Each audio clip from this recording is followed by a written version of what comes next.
temprano, Señor. En esta hora yo te pido que tú les recompenses esta puntualidad, que sea, Señor, algo constante en nuestras vidas, Señor Dios. Es muy poco el tiempo que te dedicamos como iglesia, como grupo, a estar juntos y en armonía como tú nos los pides, y que tengamos ese sentido, Señor Dios, de responsabilidad siempre para estar puntuales en estas 2 horas que te dedicamos a ti, Señor. Trae con bien a mis hermanos que vienen en camino, cuídales, guárdales y permite que todo aquello, Señor, que tú tienes preparado hoy para nosotros, no reciba ningún impedimento, Señor, no haya ningún obstáculo para que lo recibamos, Señor. Te lo pedimos en el nombre de tu Hijo amado Jesucristo. Amén. Le invito a que abra su Biblia en el libro de Romanos capítulo 12, verso 2. Romanos capítulo 12, verso 2.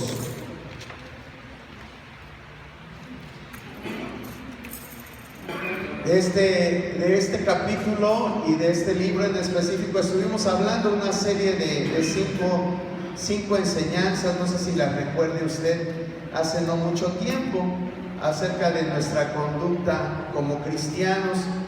Sin embargo, hoy pues nuevamente lo tomamos como base para esta enseñanza. Romanos 12:2 lo voy a leer una vez y después lo leemos todos juntos. Dice así la palabra del Señor: no os conforméis a este siglo, sino transformaos por medio de la renovación de vuestro entendimiento, para que comprobéis cuál sea la buena voluntad de Dios, agradable y perfecta. Ahora todos juntos: no os conforméis a este siglo, sino transformaos por medio de la renovación de vuestro entendimiento, para que comprobéis cuál sea la buena voluntad de Dios, agradable y perfecta. Pueden sentarse, hermanos. Bueno, estaba buscando ejemplos con los cuales pues nos sintamos identificados.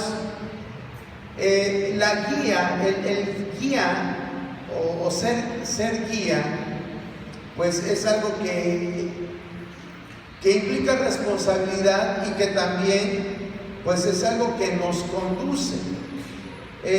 Por ejemplo, hoy en día, a pesar de que la tecnología ha avanzado mucho, pero nuestros vehículos necesitan que nosotros los conduzcamos, sea una moto, sea un auto, bueno, los que tengan helicóptero a lo mejor, ¿verdad? También necesitan de alguien que los lleve, de alguien que los guíe a estos aparatos. Y cuando nosotros lo hacemos, pues las primeras veces nos sentimos que tenemos dominio, que tenemos control sobre esos aparatos. A lo mejor tu primer vehículo que manejaste, si sabes manejar, fue un carro modesto, un carro quizás no del año, pero en el momento de que tú te sientas en el asiento del conductor y lo arrancas y empiezas a tomar el control del volante, sientes como si anduvieras en un Ferrari o en un Lamborghini o en algún otro auto, ¿verdad? ¿Por qué? Porque tienes esa satisfacción de poder conducir ese vehículo.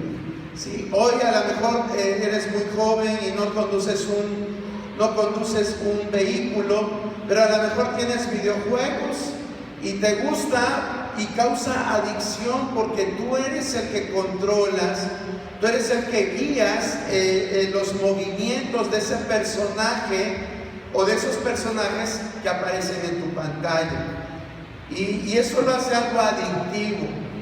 Sí, hay otras cosas a través de las cuales nosotros podemos guiar. Sí, yo estaba pensando en un ejemplo, pues ya muy anticuado, como cuando nosotros tenemos un títere o una marioneta. Yo cuando era niño tuve un títere que me hizo la mami de nuestro hermano Abel, la hermana Delia. Me hizo un títere, mi abuelita le pidió que me hiciera un títere y me lo hizo, y a mí me gustaba mucho porque era un títere sencillo. prácticamente metías aquí un dedo en una mano y el otro en la otra, y con ese movía la cabeza. Pero pues era un juego, en aquellos tiempos se entretenía uno. Yo hoy sé que pues pones a un niño a jugar con esto y a los 5 minutos te lo devuelve, porque eso ya no es algo que les llame la atención a ellos.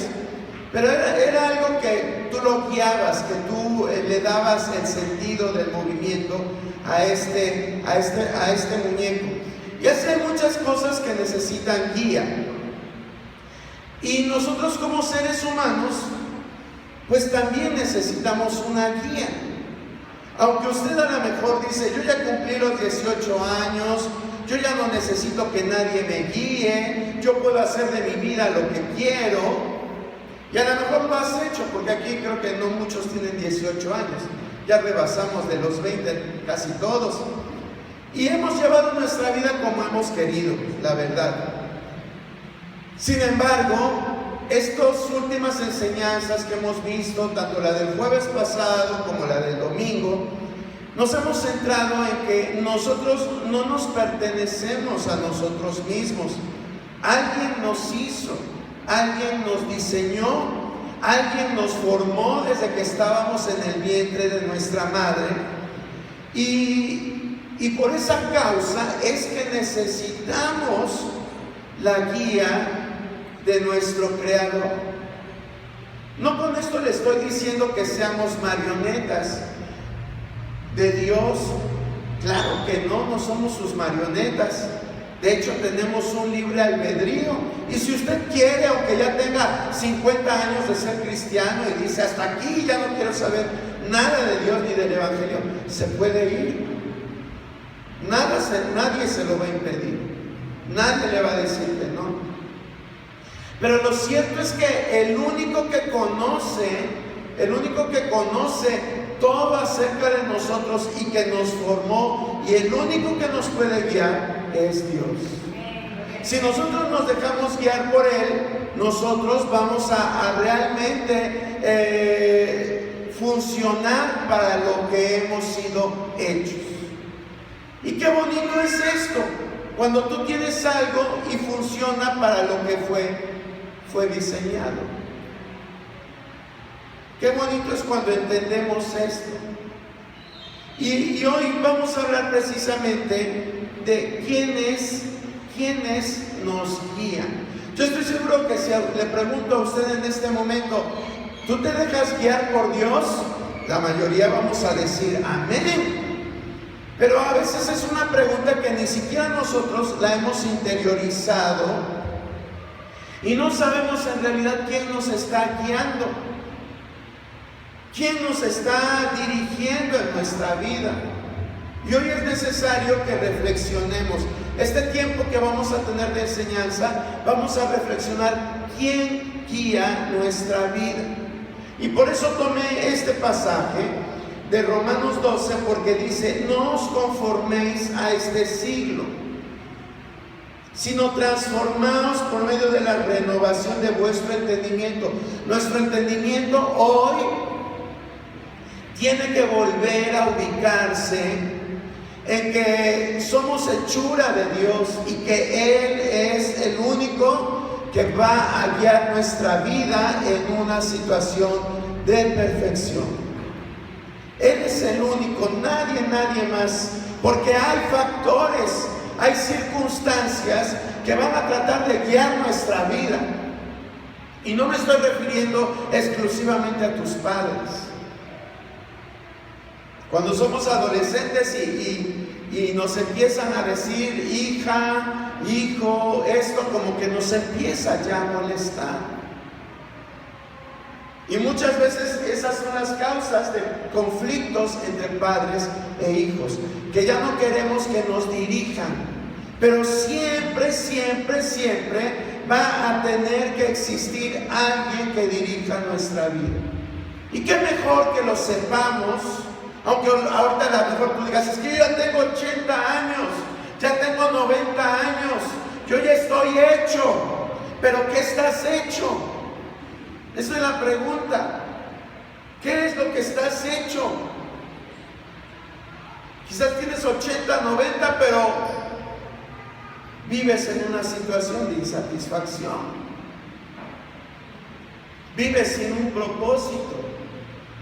Y ese no es lo que Dios quiere. Dice la palabra que Dios tiene pensamientos de bien para nosotros. Dios quiere que nuestra mentalidad que tenías cuando tenías 15 años, de emprendimiento, de fuerza, de renovación, esos pensamientos sigan en tu vida. Nada de que, ya tengo 90 años, voy a esperar la muerte. No. Eso no es lo que Dios planeó para nosotros. Entonces vamos a ver estos factores que nos estorban, estos factores que muchas veces dirigen nuestra vida sin que tú te des cuenta, sin que yo me dé cuenta. Hay muchos, pero solamente vamos a analizar 5 factores que dirigen nuestra vida, que nos guían sin que nosotros nos demos cuenta, sin que siquiera nosotros nos demos cuenta, ¿sí? Y que generalmente estos 5 factores son los que guían al 90% de la población mundial. Estos 5 factores guían al 90% de la población mundial. Es por eso que Romanos 12:2 dice: no te conformes, ¿sí? No te conformes a este siglo, sino transfórmate por medio de la renovación del entendimiento. No te conformes. Bueno, entonces vamos a desenmascarar estos factores que guían nuestra vida y no la guían a algo bueno. Ojalá la guían a algo bueno, pero no la guían a algo bueno. Vamos en primer lugar a ver Salmo 32:1. Salmo 32:1. Si alguien lo puede leer, por favor.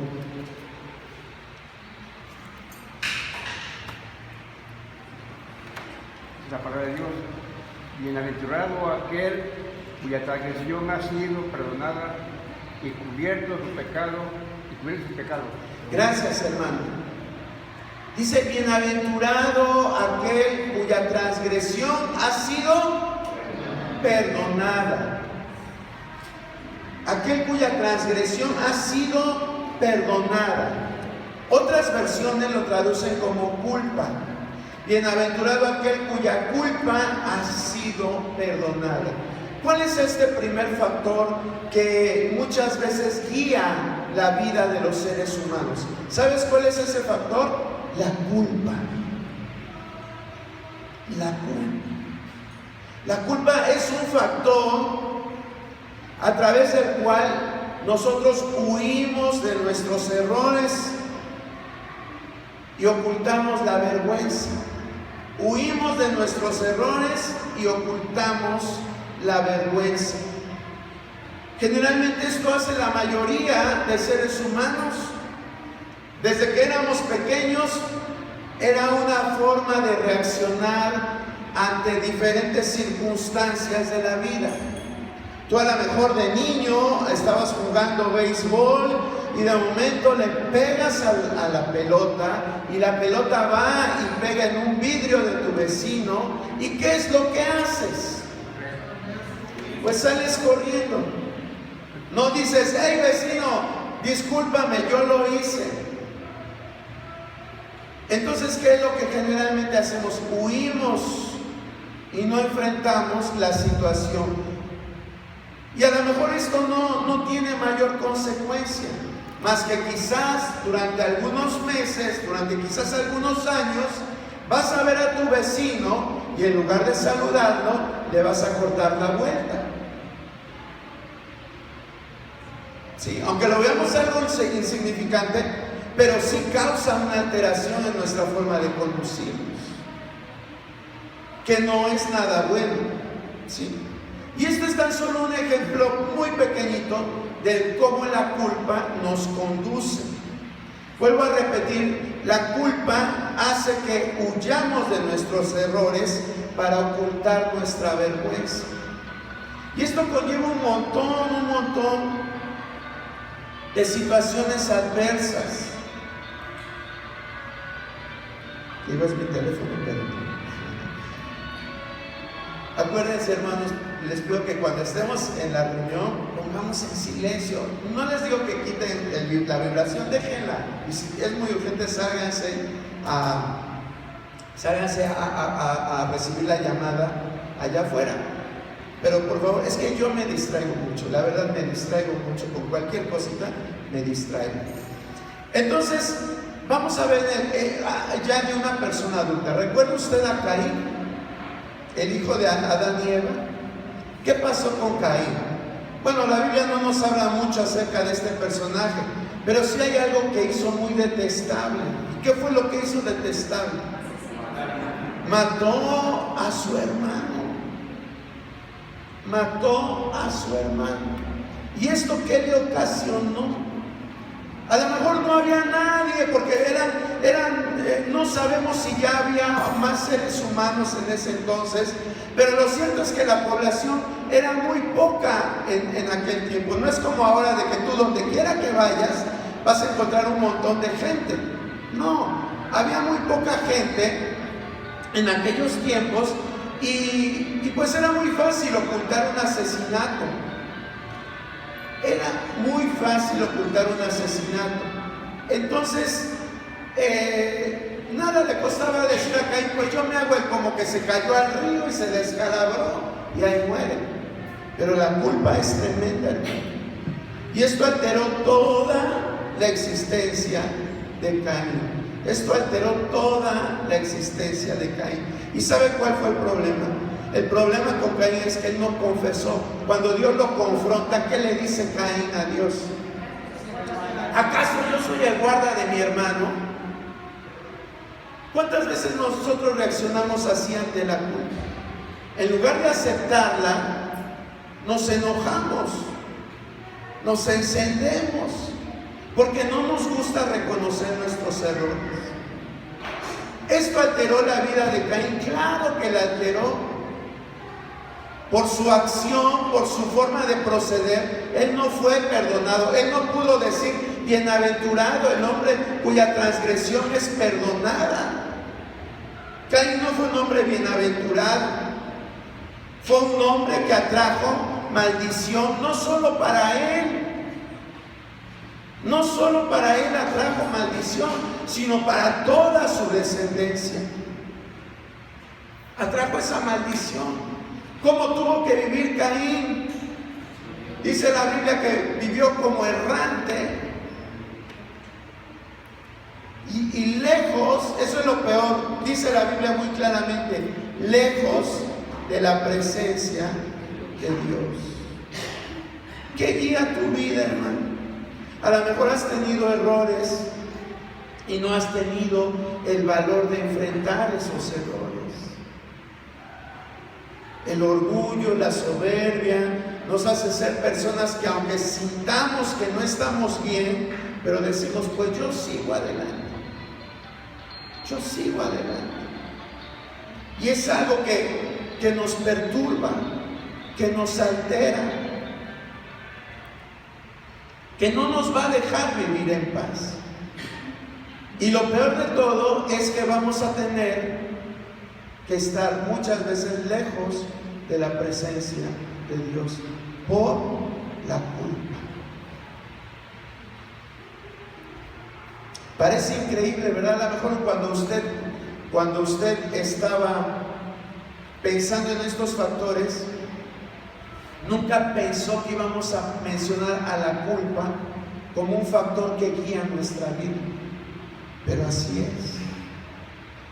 La culpa nos hace vivir una forma que a Dios no le agrada. Vamos con el segundo.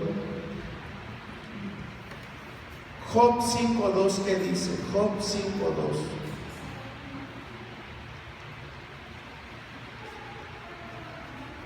Es cierto que al necio lo mata la ira y al codicioso lo consume el vino. Gracias, hermano Abel. Dice, al necio, ¿qué lo mata? La ira. Entonces el segundo factor es la ira y el resentimiento. Oh Dios mío, hermano, qué tremendas situaciones. ¿Quién iba a pensar que la ira nos puede guiar? La ira nos puede alterar. Hace unos jueves yo le decía que estaba viendo una ilustración en redes sociales de un perro que sale y va persiguiendo a un pájaro. No sabemos qué le hizo el pájaro. Lo cierto es que va persiguiendo al pájaro y en su afán de alcanzar al el pájaro vuela sobre un precipicio y el perro brinca para agarrar al pájaro. ¿Usted cree que agarró al pájaro? No lo agarró, pero sí que le pasó al pobre perro. Y se fue. Y así es la ira. Muchas veces la ira nubla nuestro entendimiento. Nos guía a la destrucción. Dice este pasaje de Job 5:2. Dice: es cierto que al necio lo mata la ira. ¿Quién iba a pensar, verdad?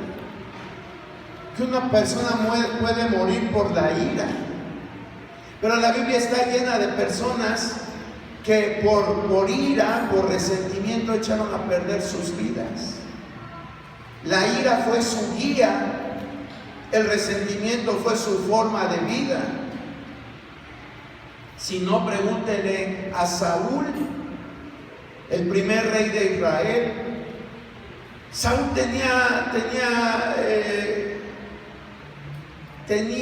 el favor de Dios sobre su vida.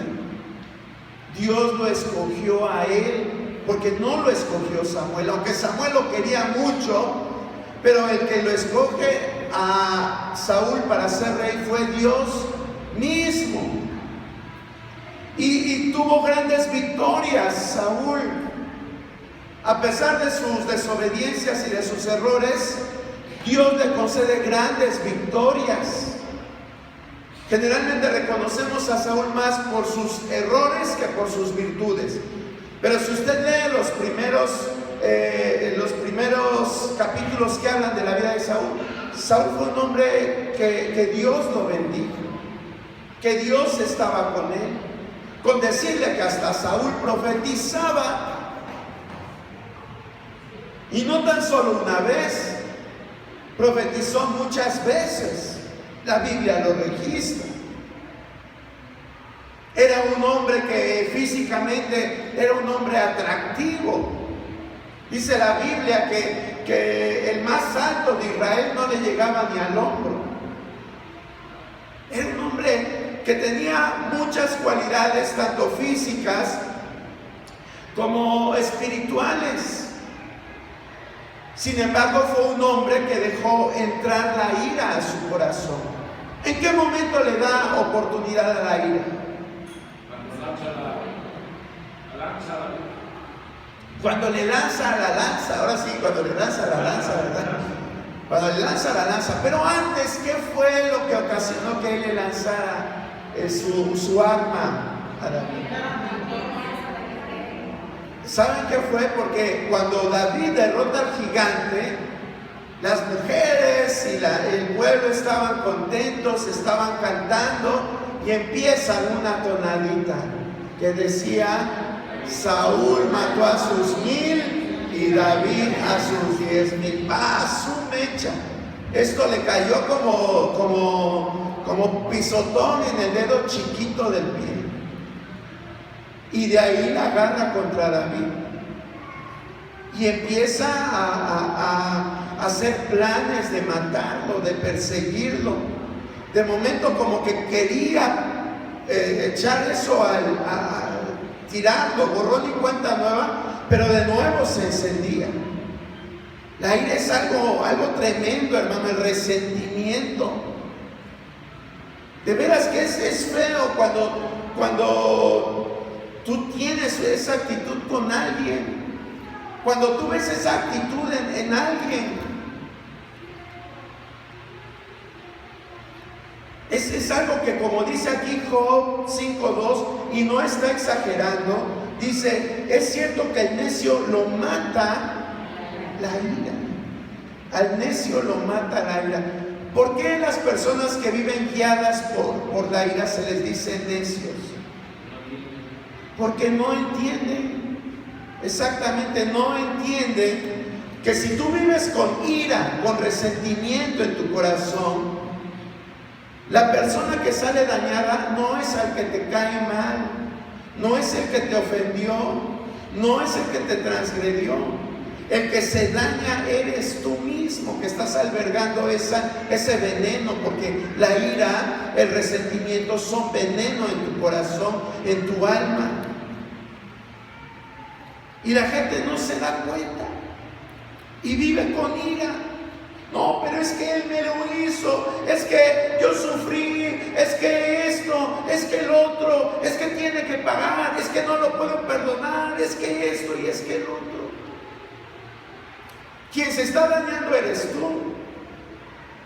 La otra persona a lo mejor ya hasta te pidió perdón 70 veces 7 y tú sigues empeñado en recordar lo que te hizo el 3 de agosto de 1939.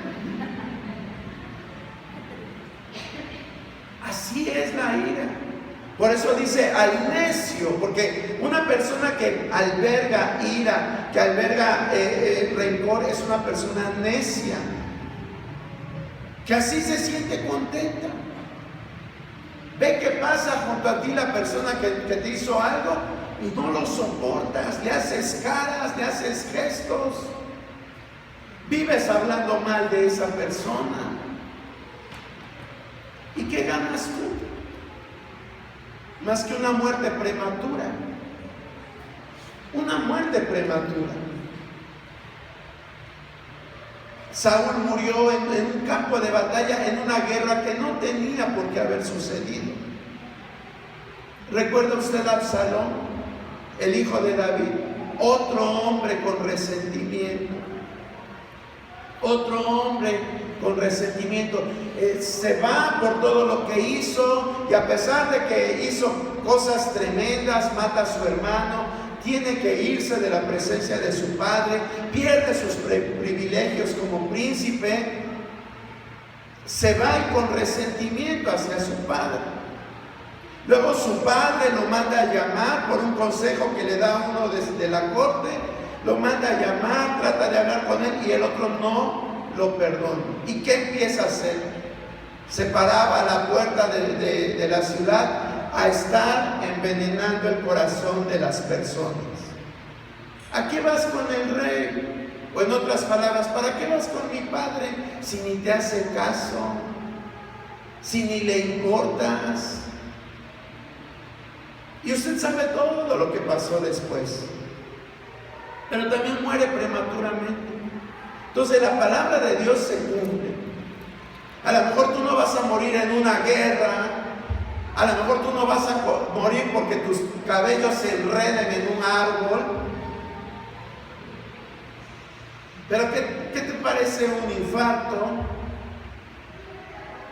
una colitis, un cáncer de estómago? Todo esto que tiene que ver con problemas emocionales, estos problemas, estos padecimientos. ¿Todo por qué? Por no saber perdonar. Y son personas que viven, ese es un modo de vida, que quien los dirige es la ira y el resentimiento. Lo que las dirige es la ira y el resentimiento. Hay personas que viven pensando en hacerle daño a los demás. Ah, no, pues si me la hizo, me la paga. Y no saben multiplicar 7 por 8. Pero diles de un plan, de una estrategia para hacerle daño a los demás, al que le hizo daño aparentemente o supuestamente, y eso enseguida les brota el ingenio, enseguida les brota la creatividad. Eso es vivir guiado por la ira. Y es algo que si nosotros nos dejamos guiar por esto, no nos va a llevar sino a la destrucción. Vamos a ver el tercer factor. Les dije que son cinco factores que guían la vida del ser humano. El tercero es algo que a veces hasta en los cristianos se ve. Bueno, yo no digo que la culpa y la ira no se vea, claro que se ve, pero como que del tercer factor, como que hasta lo vemos como algo normal. Decimos, es normal, pero no es algo normal, porque también no te guía a nada bueno. ¿Qué dice 2 de Timoteo 1:7 al 9?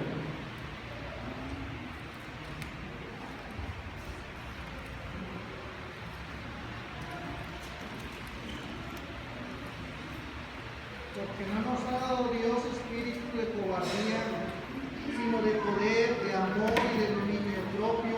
Por tanto, no te avergüences de dar testimonio de nuestro Señor ni de mí, preso tuyo, sino participa de las aflicciones por el Evangelio. Hasta ahí, hermana Clara, gracias.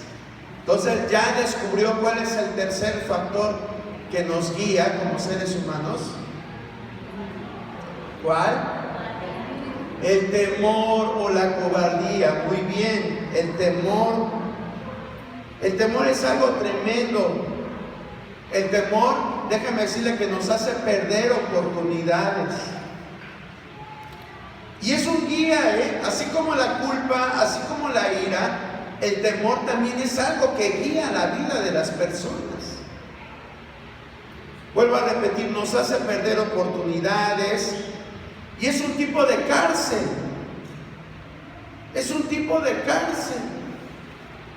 A veces cantamos aquí alabanzas y decimos, libre, soy libre. Por la sangre de Jesucristo soy libre. Pero ¿cuál libre? Si seguimos enjaulados por el temor. Si no hacemos nada porque algo nos detiene, nos ata. Tenemos temor. Y la Biblia muy claramente nos está diciendo que Dios no nos ha dado un espíritu de cobardía, o como dicen otras versiones, de temor, sino de ¿qué? De poder, de amor y de ¿qué más? Dominio propio. ¿Qué contrarresta entonces al temor, hermano? El poder, el amor y el dominio propio. Sí, estaría bien que nos aprendiéramos ese pasaje de memoria. Poder, amor y dominio propio. Poder, decía el mismo apóstol Pablo, el mismo que le escribe a Timoteo, dice, todo lo puedo en Cristo que me fortalece. Todo lo puedo en Cristo que me fortalece. Entonces, ¿por qué a veces vivimos con temores? ¿Por qué tenemos miedo? ¿Por qué el miedo nos limita? Vivimos con esa zozobra. Esperamos que otro lo haga para que si ese le va bien, entonces nosotros lo hacemos. Dios no nos llamó a ser cola de nadie, hermano. Dios no nos llamó a hacer colas. Dice la palabra en Deuteronomio 28. Dice, te pondré por cabeza y no por cola. Entonces, ¿por qué muchos de nosotros somos cola? ¿Sabe por qué? Porque creemos que no podemos ser cabeza. Aún en los hogares, Dios llama al hombre a ser ¿qué? Cabeza del hogar. Y muchas veces, ¿qué hace el hombre? Ay, dile a tu mamá. Ay, ve con tu mamá. Todo para la mamá, todo para la mamá. Somos como este general que le dice a Débora, no, mejor tú hazte cargo. ¿Cómo se llamaba? El general Barak. Que le dice a Débora, no, tú ve con el ejército porque Dios te va a dar la victoria. Y así somos. Aún siendo hombres, ¿verdad? Y no quiero hacer aquí, ¿cómo dirían?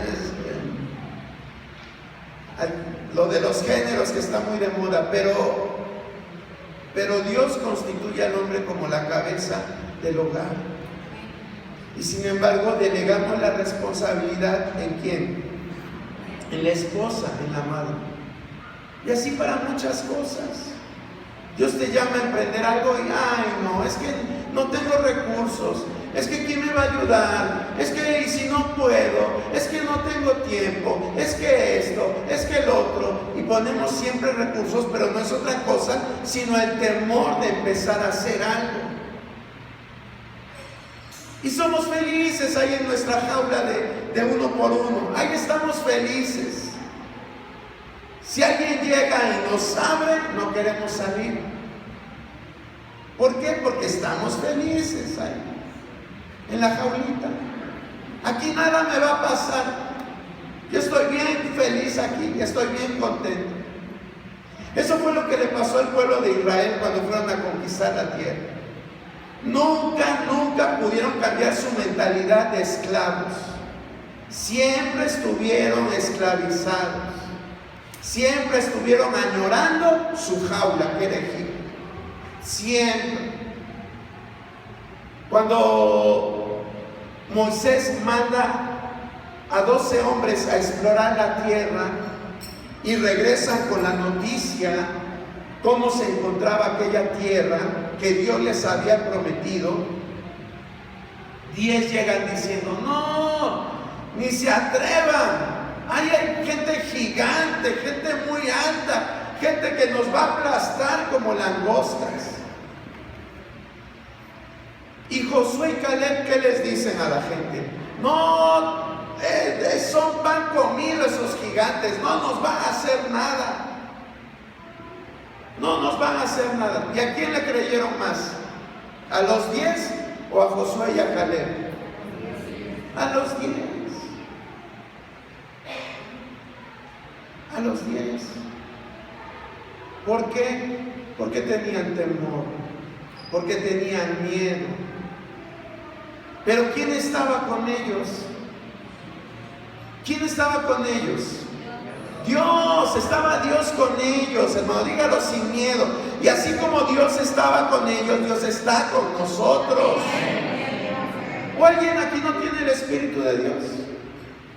A mí lo que me dice la palabra es que cuando aceptamos a Cristo, dice que viene Él y hace morada en nosotros.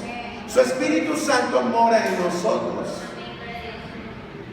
Y ese Espíritu es al que Pablo le está recordando a Timoteo. Dios no te dio un espíritu de temor. ¿Por qué tienes miedo? ¿Por qué tienes miedo? ¿A qué le tienes miedo? ¿Cuál es tu temor? ¿Por qué? ¿Por qué esa desconfianza? ¿Qué es lo más que te puede pasar en la vida? Morirte. Eso es lo más que nos puede pasar en la vida, morirnos. Y la palabra de Dios nos dice que si vivimos, para Él vivimos, y si morimos, para Él morimos, sea que vivamos, sea que muramos. ¿De quién somos? Somos de Dios. Entonces, ¿por qué tener miedo? Jesús les decía a la gente, con tal de que se quitaran todos esos temores, si Dios cuida de las aves, ¿por qué no va a cuidar de ti? ¿Y qué pasó con esa generación que le creyó más a los 10 que a los 2? ¿Qué pasó con esa generación? Se murieron. Dios dice, ¿saben qué? Estos miedosos no van a entrar por miedosos. No van a entrar porque quieren siempre estar en su jaula. Yo quiero darles libertad, pero no quieren estar en su jaula. Y con esa mentalidad no me puede servir, porque yo ahí necesito gente que vaya a conquistar. Con una mentalidad de conquista. Y dice, pues no, ninguno de los que salieron de Egipto van a entrar, sino solamente sus hijos. Y así lo hizo. Así lo hizo. Entonces no crea que el temor es cualquier cosita, Nada de que, ay, pues es que yo soy bien miedoso, pues yo soy bien miedosa. Pues ¿en qué Dios has creído? ¿En qué Dios has creído? Dios nos llama a que tengamos, a que avivemos este espíritu que Él nos dio de poder, de amor y de dominio propio. De dominio propio. A eso es a lo que nos llama Dios. Quita el temor de tu vida. El temor ya sea en su máxima expresión o en su mínima expresión. A veces decimos, ay, es que yo tengo miedo por qué le vaya a pasar a mis hijos, qué le vaya a pasar. Y con tener miedo vas a arreglar algo. Con tener miedo vas a solucionar algo. Con pasarte la noche en vela preocupado, en oración ganas mucho, pero preocupado vas a solucionar algo. No. Con estarle contagiando tu miedo, tus temores a los demás, ¿vas a ganar algo? No. Simplemente van a darse cuenta que eres una persona tan débil como cualquiera de los demás. Y Dios no nos llama a mostrar nuestras debilidades con la gente. Dios le dice a Jeremías, yo te voy a hacer a ti delante de la gente como un muro fortificado. Y eso es lo que Dios quiere que nosotros seamos. Que en medio del caos tengamos el aplomo como Jesús de decir, vamos a llegar vamos a llegar a la playa, vamos a llegar a la costa. No tengas temor de la tormenta. Pero apenas nos llega la tormenta y ya estamos tronando nuestros dedos.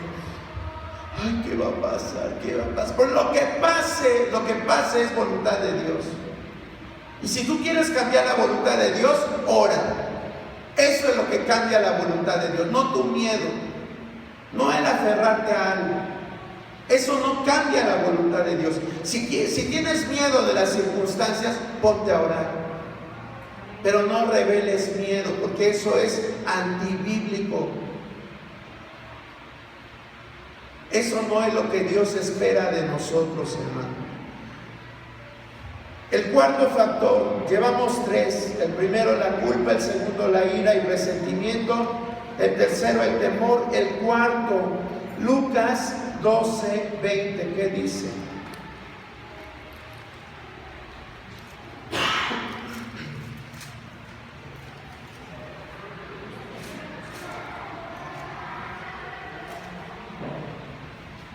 Dios le dijo, necio, esta noche vienen a pedirte tu alma y lo que has provisto de quién será.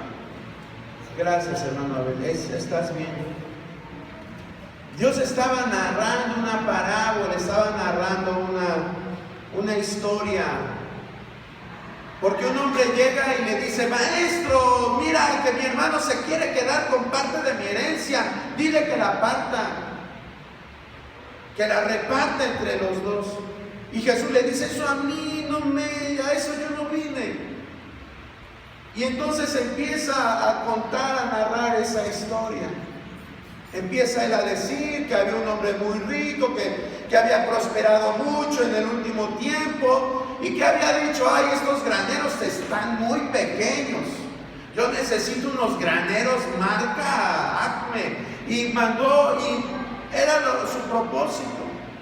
Pero Dios le dice a este hombre, lo que leyó nuestro hermano Abel, necio, esta noche viene a pedir tu alma.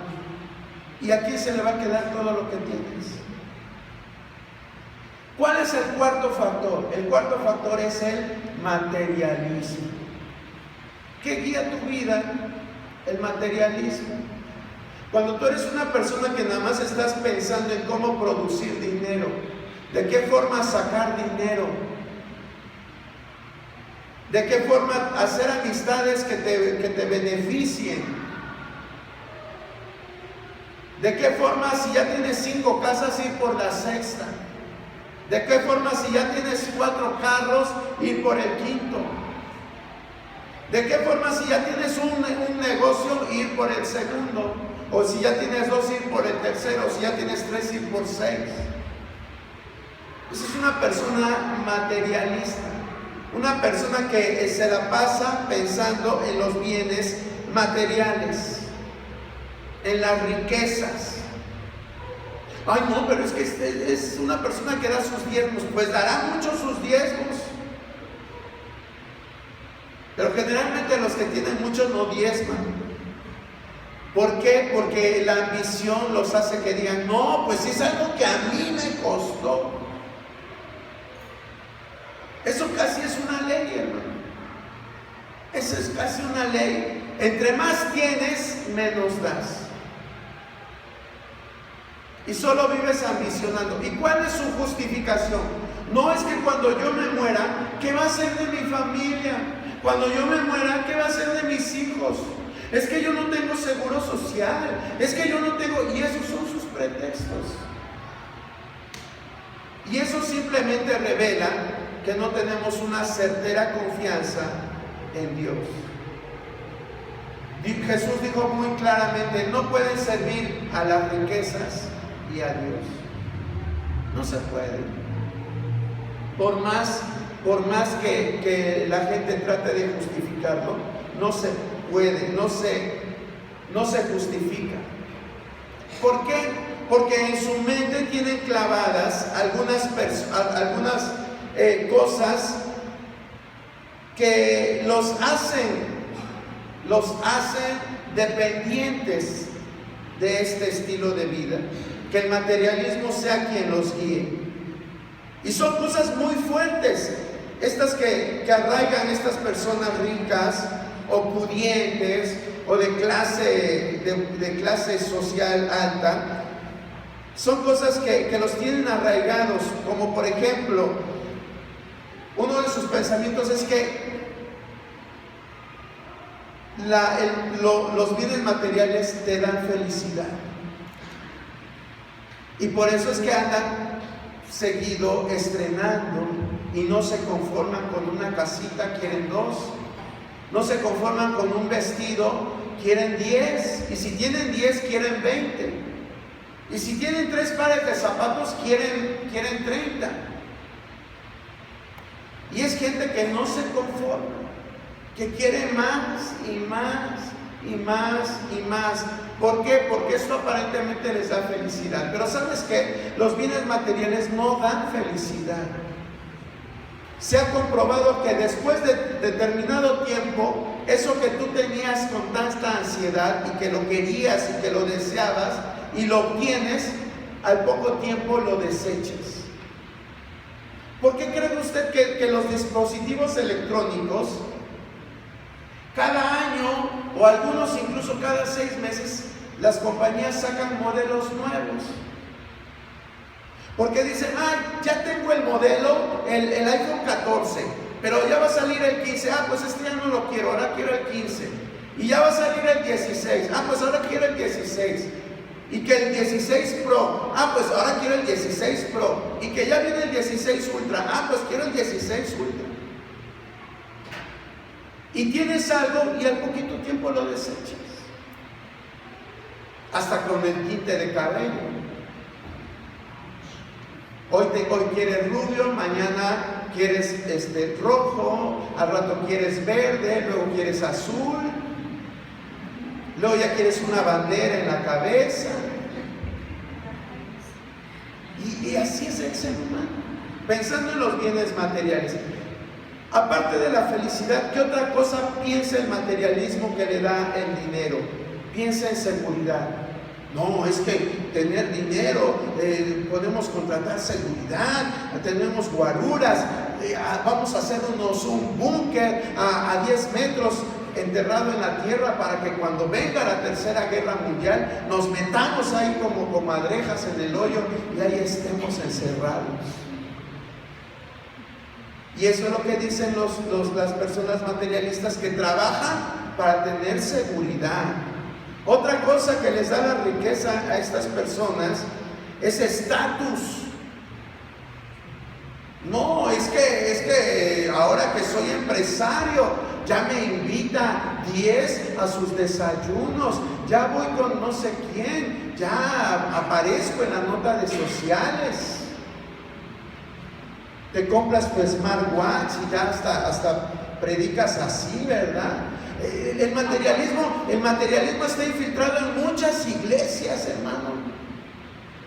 Ponen acá sus laps con la manzanita mordida. Hay símbolo de que tienen mucho estatus, ¿verdad? Los músicos, si no tienen un teclado rojo, ya parece que se lo prestan, creo que nada más entre grupos, entre cantantes cristianos, se lo prestan para que salga el teclado rojo ahí en todos sus videos, porque tienen cierto estatus. O sea, ya usar un Casio, un Yamaha, no, ya no. Tiene que ser de esta marca, porque si no, no. O sea, ya no eres de la élite de músicos ungidos. Y todo eso es materialismo. Ve cómo no nada más afuera, sino hasta en la iglesia se dan todas estas cosas. Por eso el mensaje es: ¿qué está guiando tu vida? A lo mejor cuando yo empecé este mensaje, tú estabas esperando que yo te dijera: los factores son tus padres, tu suegra, tu marido tóxico, tu mujer tóxica, tus hijos. Pero no. Son actitudes que nosotros tenemos, que el mundo tiene. Por eso Romanos 12:2 dice: no te conformes a este mundo, sino renuévate, transfórmate. Y finalmente el quinto, la aceptación. La aceptación. Sí. Es el quinto. El primero es la culpa, el segundo la ira y el resentimiento, el tercero el temor, el cuarto el materialismo y quinto la aceptación. Y usted va a decir: ¿qué tiene que ver la aceptación? Mucho. Hay personas que viven para agradar a los demás. Tanto ha sido afectada su autoestima que piensan que si no agradan a los demás no tienen valor. Y entonces ahí, si los amigos te dicen: ponte a hacer esto, ponte a danzar como burro, pues ahí lo haces. Si te dice cualquier otra persona: haz esto, ahí lo haces. Y esos son personas que son manipulables. Manipulables. Estás en una discusión con tu hijo adolescente, le cachas que tiene ahí droga en su mochila y le dices: hijo, ¿por qué tienes esto en tu mochila? Pues ¿qué tiene? Todo el mundo lo hace. Es que no está bien, hijo, mira que esto. Pues si no te parece, me voy de la casa. Ay, no, hijo, no te vayas de la casa. Pues ya no me molestes. Está bien, hijo, no te molesto, no te vuelvo a molestar, hijito. Pero no te vayas de la casa. Y tienes que aceptar las condiciones de los demás para que tú puedas vivir en paz, aparentemente, pero en realidad no vives en paz. Y eso es tan solo un ejemplo de muchos. La aceptación tiene que ver con la manipulación, con tu autoestima. La gente está deseosa de ser aceptada. Busca sentirse, busca que la gente los acepte. De hecho, en la adolescencia es algo fundamental que los jóvenes se sientan aceptados dentro de un grupo, porque eso les da sentido de pertenencia. El problema es cuando se presenta la manipulación. Y la mujer puede ser manipulada por un esposo tóxico. El esposo puede ser manipulado por una mujer tóxica. Tú puedes ser manipulado por tus jefes, por tus patrones. Entonces ya tú no te dejas guiar por el propósito que Dios tiene en tu vida, sino por lo que los demás quieren regir en tu vida. ¿Te das cuenta? Y tan solo son 5 factores que guían nuestra vida. Jesús dijo: yo he venido para que tengan vida y vida en abundancia. Todos estos factores no deben de guiar la vida de los hijos de Dios. Quien debe guiar la vida de sus hijos es Dios mismo. Debemos dejar que Dios guíe nuestra vida. ¿Qué dice la palabra en Isaías 26:3? Isaías 26:3.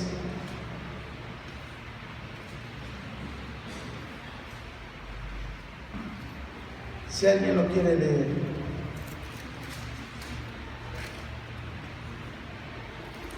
Guardarás en completa paz aquel cuyo pensamiento en ti persevera, porque en ti ha confiado. Gracias, hermana Clara. Dice, tú guardarás en perfecta paz. Tú quieres vivir en paz realmente. A lo mejor ya desde pequeña has vivido guiado por alguno de estos 5 factores que para ti es algo normal. Ya para ti es algo normal. Creciste bajo el régimen de unos padres estrictos. Y luego de ahí te casas con una persona igual. El detalle es que ya es una forma de vida que tú vivas bajo el temor, que vivas bajo el deseo de ser aceptado. Pero eso no es el propósito de Dios. Dios quiere darte algo más. Dios quiere que tú tengas paz, que te sientas libre en Él. Dice, porque yo tengo pensamientos de bien y no de mal. Usted conoce esa cita. Dice, yo tengo pensamientos de bien y no de mal.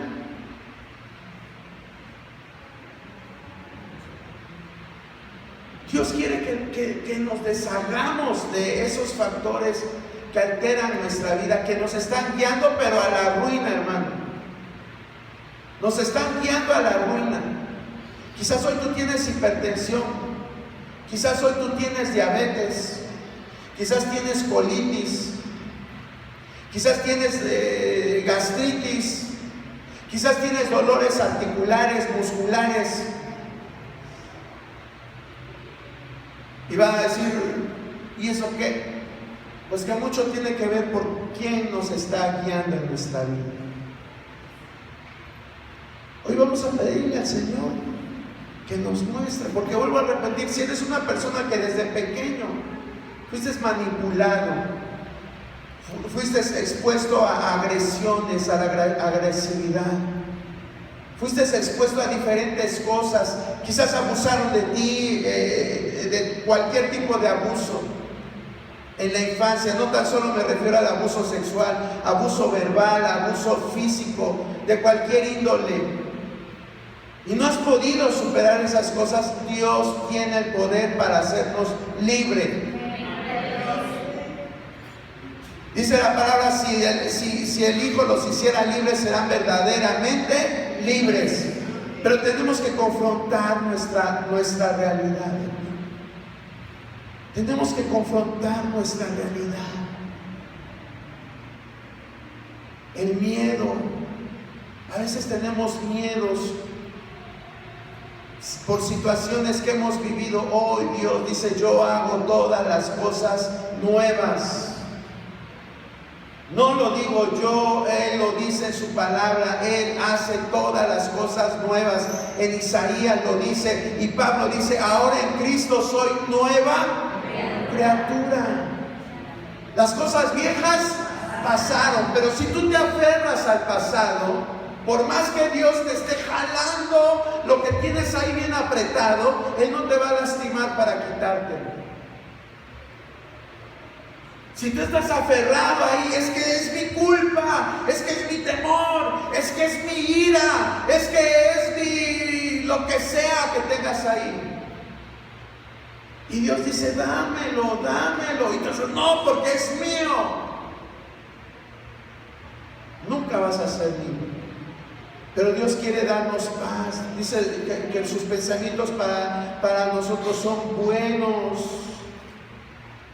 Si eres una persona materialista, dice en Proverbios 13:7, dice, hay ricos que creen que tienen todo, pero no tienen nada. Pero también hay pobres que no tienen nada, pero lo tienen todo. ¿De qué tipo de persona quieres ser?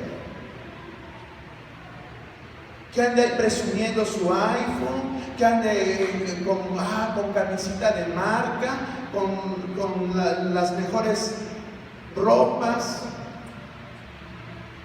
con el mejor auto. ¿O cómo quieres ser?